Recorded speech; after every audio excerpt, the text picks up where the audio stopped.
여러분 안녕하세요. 네이버 카페 롤렉스 동호회 그리고 청담워치 운영하고 있는 미대오빠입니다. 여러분 혹시 리차드 밀이라는 브랜드 들어보셨나요? 엄청 비싸던데 왜 사는 거야? 장난감 같이 생겼던데 라는 반응과 와 하이엔드 중에 진짜 하이엔드다, 너무 아름답다 라는 찬사가 공존하는 바로 그 신예 브랜드입니다. 시계가 너무 비싸다 보니 구매하면 세무조사 받는 시계라는 오명까지 붙었죠. 그럼 대체 이 시계가 어떤 매력이 있길래 이렇게 주목받는 걸까요?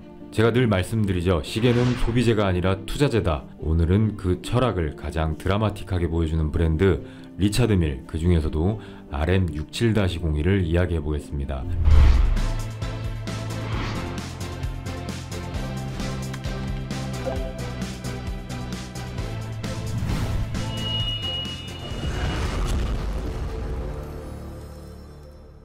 리차드 밀은 2001년에 생긴 신생 브랜드지만 20년도 채 안 돼 파텍 필립, 오데마 피게와 어깨를 나란히 한다 싶을 만큼 인지도가 올라가면서 슈퍼루키로 자리 잡았습니다. 비결은 단순합니다. 시계를 손목 위에 레이싱 머신으로 만들었기 때문이죠. 람보르기니, 페라리, 맥라렌 이런 슈퍼카들의 공통점은 뭘까요?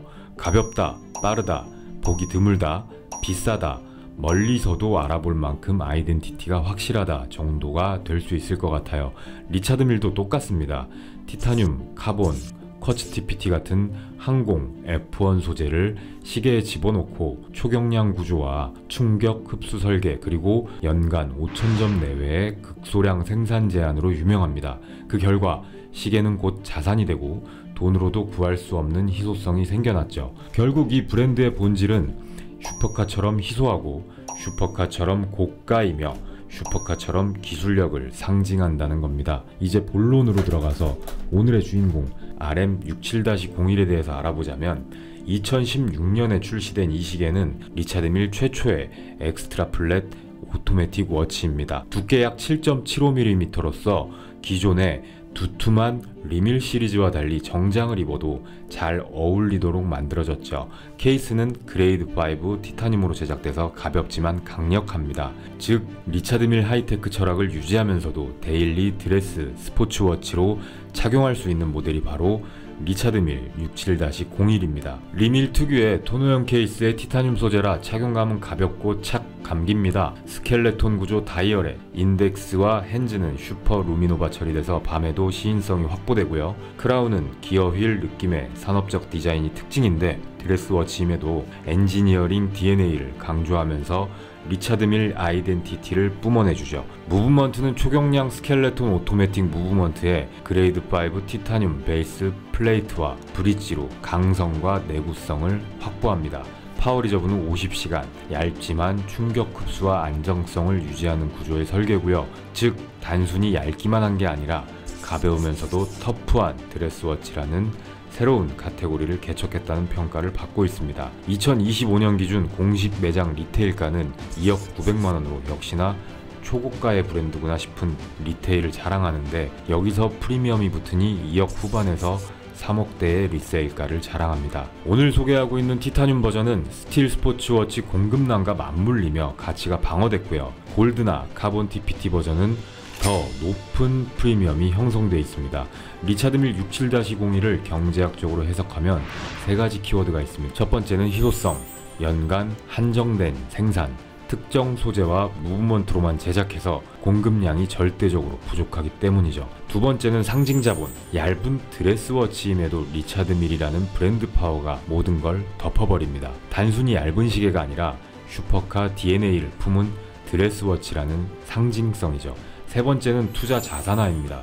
보통 드레스워치는 감가가 심합니다. 역사와 전통을 자랑하는 파텍 필립과 오데마 피게라 하더라도 드레스워치의 감가만큼은 방어할 수 없었죠. 하지만 67-01은 전통적인 패러다임을 깨고 오히려 리세일 프리미엄을 형성했고 소비재가 아닌 투자재로 변신했습니다. 하이엔드 워치가 아닌 전 세계에서 가장 잘 팔리는 럭셔리 워치 브랜드 롤렉스와 비교해보면요. 롤렉스 데이트 저스트는 안정적이고 대중적이면서 가격 방어력 또한 강하죠. 리차드 밀 67-01은 드레스워치임에도 슈퍼카급 상징성, 일반인은 엄두 못 낼 높은 진입장벽, 자산 가치의 상승력 정도로 장점을 꼽을 수 있는데, 즉 롤렉스가 부동산 투자라면 리차드 밀은 슈퍼카나 아트 컬렉션 투자 같은 하이리스크, 하이리턴성 투자 방향을 가지고 있다고 보실 수 있습니다. 성격이 완전히 다르죠.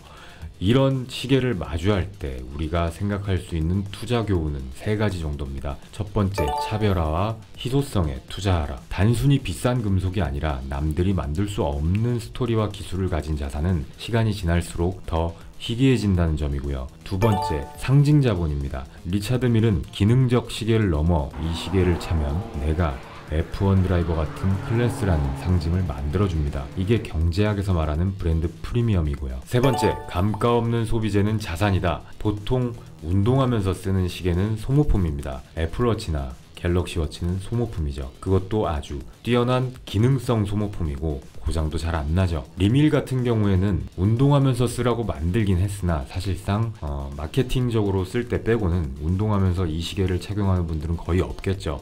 그리고 시간이 지나면 지날수록 리밀은 희소성이 입증되며 가격이 올라갑니다. 소비재를 투자재로 바꾼 대표적 사례입니다. 그리고 결정적으로 이 시계가 투자에 적합하다 아니다를 떠나서 리차드 밀은 여러분이 생각하시는 것보다 만듦새나 완성도가 뛰어납니다. 독보적인 디자인 때문에 가품이 가장 많은 시계일지도 모르지만 그마저도 마케팅으로 사용하는 시계입니다. 어떤 마케팅 천재가 이런 방식의 마케팅을 사용할까요? 그것도 리차드 밀입니다. 리차드 밀은 사람 이름이거든요. 창립자 리차드 밀이죠. 이는 원래 마케팅 경영 전문가였는데 시계회사 CEO로 일하다가 스위스 시계업계의 보수성에 실망하면서 50대에 독립합니다. 사실상 중년의 반란으로 태어난 브랜드가 리차드 밀입니다. 보통의 하이엔드 워치 브랜드 창립자는 시계 장인이나 학자 출신이 많았는데 유일하게 비즈니스맨이 만들어낸 브랜드가 리차드 밀인 거예요. 애초에 스위스 시계의 보수성에 실망감을 안고 만든 브랜드가 리차드 밀이었기 때문에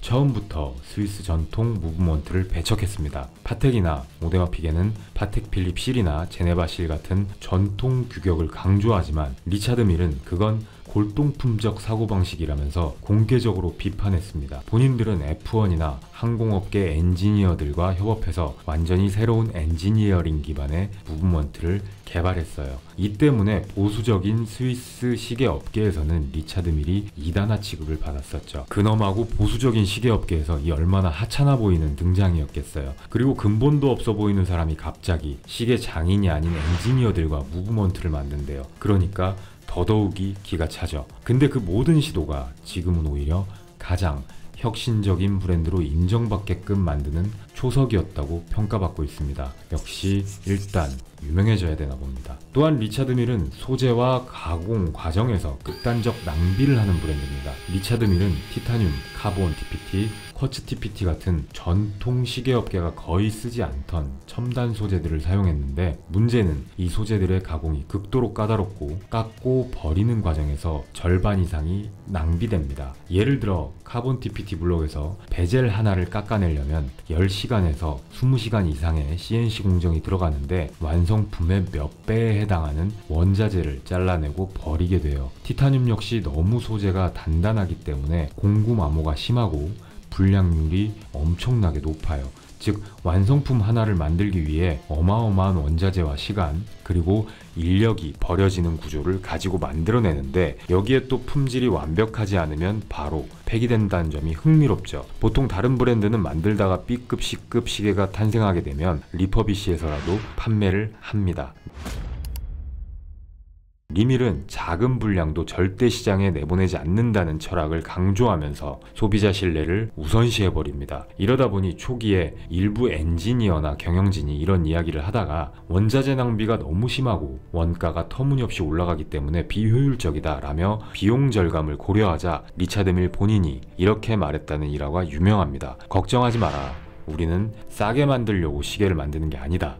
비싸게 만들어서 비싸게 팔면 된다. 가격을 걱정하는 건 우리 손님이 아니야 라고 말했다고 하는데 즉 본인들 소비자는 가격 때문에 고민할 레벨이 아니라는 거죠. 리차드 밀은 슈퍼카, 요트, 프라이빗 제트기를 소유한 사람들을 타겟층으로 삼고 있기 때문에 그들에게 중요한 건 상징성과 희소성이라고 말하고 있습니다. 이 일화가 갖는 의미는 비용 우위의 전략이 아니라 가치 우위의 전략으로 원가 효율성을 따지지 않고 더 비싸게, 더 낭비적으로, 더 희소하게 라는 새로운 가치를 보여주고 있습니다. 경제학적으로 보면 배불런제죠. 가격이 오를수록 수요가 줄지 않을 테니 더 비싸게 만들자 하는 전형적인 사치제 소비 패턴을 부추기는 게 바로 리차드 밀입니다. 조금 전에 말씀드렸다시피 이런 제조 방식에도 불구하고 리차드 밀은 하이엔드 워치리 중에 가장 가짜가 많은 브랜드로 손꼽힙니다. 워낙 디자인이 독창적이고 가격이 높아서 가품 수요가 폭발했고요. 리밀은 짝퉁조차 과시수단이 되는